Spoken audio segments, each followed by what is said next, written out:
Hello everyone, I hope you all are fine. आज हम twelfth economics के अंदर करंट अकाउंट स्टडी करेंगे। हमने अपनी लास्ट वीडियो के अंदर बैलेंस ऑफ पेमेंट का मीनिंग स्टडी किया था कि बैलेंस ऑफ पेमेंट क्या होती है, और उसके हमने 3 कंपोनेंट्स पढ़े थे। That is first one is current account, second one is capital account and third one is official reserve account. So अभी हम क्या करेंगे, करंट अकाउंट को स्टडी करेंगे कि करंट अकाउंट क्या होता है। देखिए, current account records receipts and payments of foreign exchange of a country on account of such transactions which do not impact assets liability status of a country in relation to the rest of the world। देखिए, current account जो है उन transactions को record करता है जो transactions एक country के एसेट्स और लाइबिलिटी स्टेटस को इम्पैक्ट नहीं करती है, मतलब जिससे एक कंट्री का एसेट्स और लाइबिलिटी के ऊपर कोई भी इफेक्ट नहीं पड़ता है। इससे फ्यूचर जो क्लेम्स है वो अराइज नहीं होते हैं। ठीक है, तो उनसे जो हमें फॉरेन एक्सचेंज जो हम रिसीव कर रहे हैं, पेमेंट कर रहे हैं, जब वो ट्रांजेक्शन्स कर रहे हैं तो उनको करंट अकाउंट जो है वो रिकॉर्ड करता है। मतलब ऐसी ट्रांजेक्शन्स जिससे एसेट्स और लाइबिलिटी स्टेटस एक कंट्री का इफेक्ट होता है उसको हम करंट अकाउंट के अंदर कंसीडर नहीं करते हैं। करंट अकाउंट के अंदर हम क्या करते हैं, जो हमारे विजिबल्स हैं, ठीक है, इनविजिबल्स हैं, उनका जो एक्सपोर्ट एंड इम्पोर्ट है उसको हम क्या करते हैं, रिकॉर्ड करते हैं करंट अकाउंट के अंदर। इससे फ्यूचर जो क्लेम्स है वो अराइज नहीं होते। लाइक जैसे बोरोइंग्स, हम किसी से बोरोइंग्स लेंगे, ठीक है, किसी से पैसा उधार लेंगे कंट्री से, तो इन फ्यूचर हमें देना पड़ेगा, ठीक है, तो वो हम करंट अकाउंट के अंदर कंसिडर नहीं करेंगे, क्योंकि करंट अकाउंट के अंदर हम उन ट्रांजेक्शन्स को लेकर चलेंगे जिससे कंट्री का एसेट और लाइबिलिटी स्टेटस में कोई चेंज नहीं आता। ठीक है, सो अभी करंट अकाउंट के हम कंपोनेंट्स स्टडी करेंगे कि करंट अकाउंट के कंपोनेंट्स कौन कौन से होते हैं, मतलब स्ट्रक्चर क्या है करंट अकाउंट का। तो ये देखिए, जो हमारे विजिबल्स है, विजिबल्स एक्सपोर्ट एंड इंपोर्ट का जो विजिबल है उनका एक्सपोर्ट एंड इंपोर्ट कंसीडर करता है। सेकंड इनविजिबल का। अब विजिबल्स क्या होते हैं, जिसको हम देख सकते हैं, है ना, टच कर सकते हैं, तो वो करंट अकाउंट के अंदर हम कंसीडर करते हैं। जैसे अब देख किसको सकते हैं, मतलब हमारे मर्केंटाइज को, जो हमारे फिजिकल गुड्स होते हैं, लाइक हम फ़ोन मंगवा रहे हैं, शूज़ मंगवा रहे हैं, ठीक है, इनको हम देख सकते हैं, टच कर सकते हैं, तो वो हम करंट अकाउंट के अंदर रिकॉर्ड करते हैं। तो देखो, जो हमारे गुड्स हैं उनका इंपोर्ट एंड एक्सपोर्ट हम करंट अकाउंट के अंदर कंसीडर करते हैं। और इनविजिबल्स, इनविजिबल्स मतलब जिसको हम देख नहीं सकते। अब हम देख के सुन नहीं सकते हमारी सर्विसेज को, ठीक है। अब सर्विस के अंदर हमारी फैक्टर सर्विसेज आ जाती है और हमारी नॉन फैक्टर सर्विसेज आ जाती हैं। एक होता है करंट ट्रांसफर, जो कि यूनिलेटरल ट्रांसफर होता है, इसको भी हम इनविजिबल्स के अंदर ही कंसीडर करते हैं। मतलब करंट अकाउंट के अंदर दो चीज़ होगी, एक तो क्या, विजिबल का एक्सपोर्ट एंड इंपोर्ट, और सेकंड क्या हो गया, इनविजिबल का एक्सपोर्ट एंड इंपोर्ट। विजिबल के अंदर क्या आ गया, जो हमारे फिजिकल गुड्स होते हैं उनको जब हम बाहर से परचेज करते हैं, बाहर की कंट्री से परचेज करते हैं या बाहर की कंट्री में सेल करते हैं, तो उनको हम इसमें लेकर चलेंगे। अब आप कहोगे कि एक मशीनरी है, अगर एक कंट्री दूसरी से परचेज कर रही है तो क्या वो कैपिटल अकाउंट के अंदर आएगा? नहीं, इसके अंदर जितने भी फिजिकल गुड्स है, चाहे मशीनरी है, चाहे शूज़ है, चाहे फ़ोन है, सारे के सारे करंट अकाउंट के अंदर कंसीडर किए जाएंगे। ठीक है, कैपिटल अकाउंट को भी हम डिटेल में स्टडी करेंगे, लेकिन यहाँ पर आपको ये ध्यान रखना है कि करंट अकाउंट के अंदर हम कौन कौन सी ट्रांजेक्शन्स को रिकॉर्ड करेंगे। एक तो विजिबल का इंपोर्ट एंड एक्सपोर्ट और एक इनविजिबल का। विजिबल्स के अंदर हमारे आ जाते हैं फिजिकल गुड्स एंड इनविजिबल्स के अंदर आ जाती है हमारी सर्विसेज, चाहे वो फैक्टर सर्विसेज है चाहे वो नॉन फैक्टर सर्विसेज है। और जो करंट ट्रांसफ़र है उसको भी हम इनविजिबल्स के अंदर ही लेकर चलते हैं, क्योंकि विजिबल जो है उनको हम देख सकते हैं, टच कर सकते हैं, ठीक है, लाइक इसलिए हम इसको गुड्स बोलते हैं, फिजिकल गुड्स।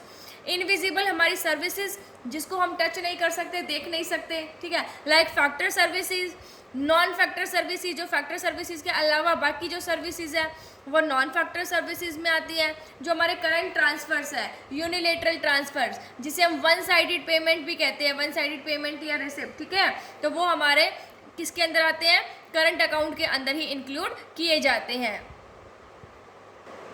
सो फर्स्ट हो गया हमारा एक्सपोर्ट एंड इंपोर्ट ऑफ विजिबल्स, है ना, कि जो विजिबल्स हैं उनका जब हम एक्सपोर्ट एंड इंपोर्ट करते हैं, देखो export and import of goods is treated as merchandise और विजिबल ट्रेड।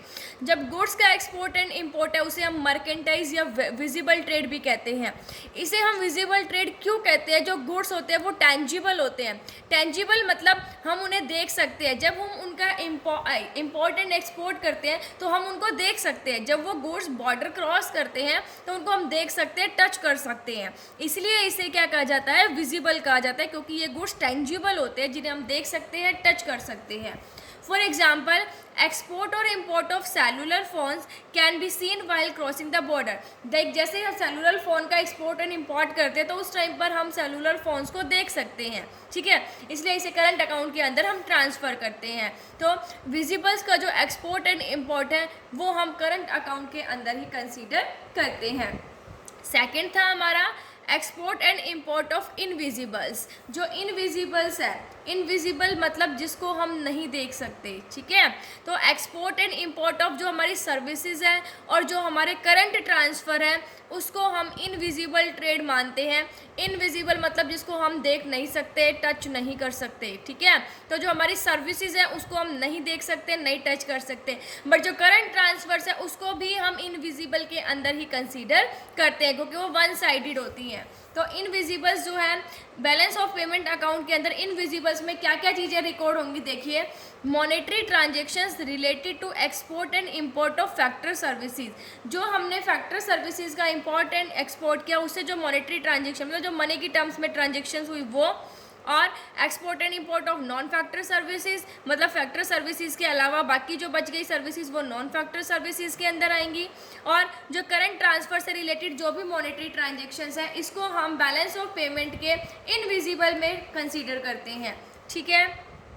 अब बात आती है कि फैक्टर सर्विसेज क्या होती है। तो देखिए, factor services are those which led to factor payments और फैक्टर इनकम।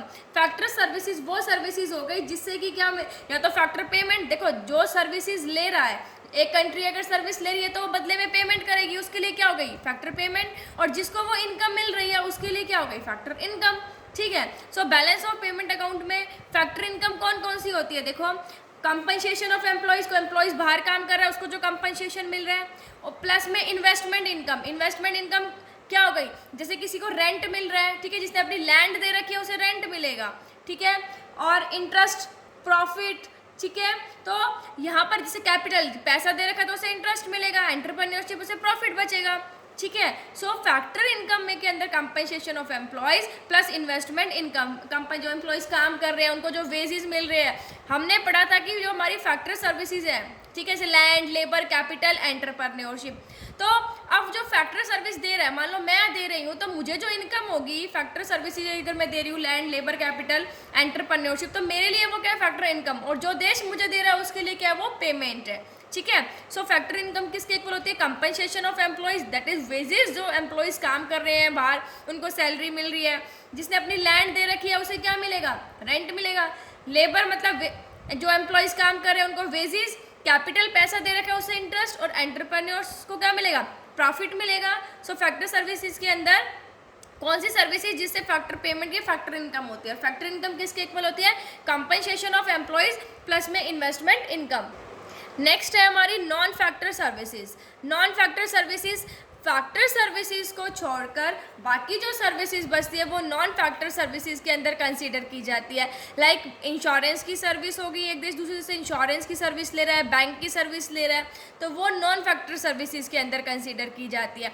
जब इन सर्विसेज का एक्सपोर्ट किया जाता है, देखो एक्सपोर्ट किया जाता है तो उसे रिसिप्ट्स में रिकॉर्ड करेंगे, ठीक है, और जब हम बाहर से लेते हैं ये सर्विस तो इसे हम पेमेंट, क्योंकि जब हम अपनी सर्विसेज बाहर देंगे तो बदले में हमें फॉरेन एक्सचेंज मिलेंगे तो वो रिसिप्ट होगी हमारे लिए, और जब हम क्या करेंगे, बाहर से सर्विस लेंगे तो हमें पेमेंट करनी पड़ेगी, तो वो क्या है, वो पेमेंट में हम कंसीडर करेंगे, ठीक है।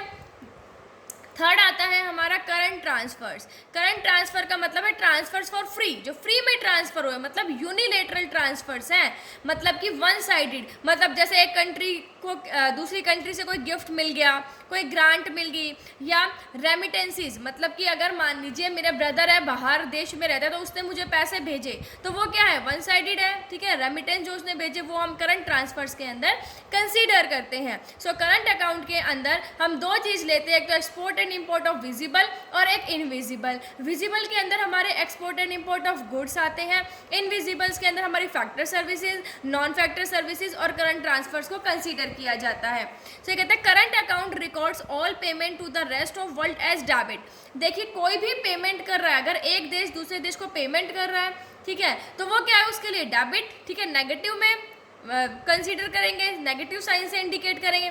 और जो बाहर से हमें रिसिप्ट हो रही है, जो हमारे पास फॉरेन एक्सचेंज आ रहे हैं, वो क्या है हमारे लिए क्रेडिट, ठीक है। मतलब बैलेंस ऑफ पेमेंट के अंदर जो पेमेंट की जाती है वो तो किधर आती है, डेबिट साइड, और जो वहाँ से इनकम मिलती है हमें वो किधर आती है, क्रेडिट साइड, ठीक है। और रिसिप्ट और पेमेंट का जो डिफरेंस होता है वो किसके इक्वल होता है, नेट रिसिप्ट्स के इक्वल होता है। सो ये था हमारा करंट अकाउंट। आई होप आप सबको समझ आ गया होगा।